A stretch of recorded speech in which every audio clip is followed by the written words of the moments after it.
anagoo weydiin doono maxaa iska bedelay Muqdisho maxay soo baahan tahay bismillaah magacii waa Xasan Xuseen Cali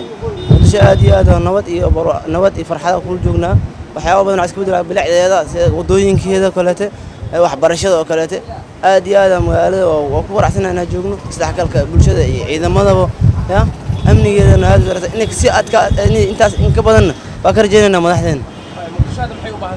Muqdisho waxay u baahan tahay waxyaabo oo waxay u baahan tahay Muqdisho in bulshadii inay sida hadda u tacaamulto si ka badan isku sii dhawaato antii dadka dhan waa ogyihiin Muqdisho wax iska bedelay wax aad dadka saarana ma ahan Muqdisho sida hore iyo sida hadda ay tahay laba ay kala tahay maxaa yeelay caasimadda way soo noqotay waxaan rajaynaynaa sidaan si ka fiican inay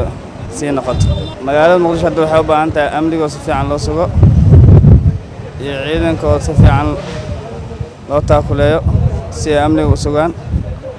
maxaa yeelay hadda dhalinyarada badanaa waxa loo abuuray shaqo abuur ay ku shaqaysan sida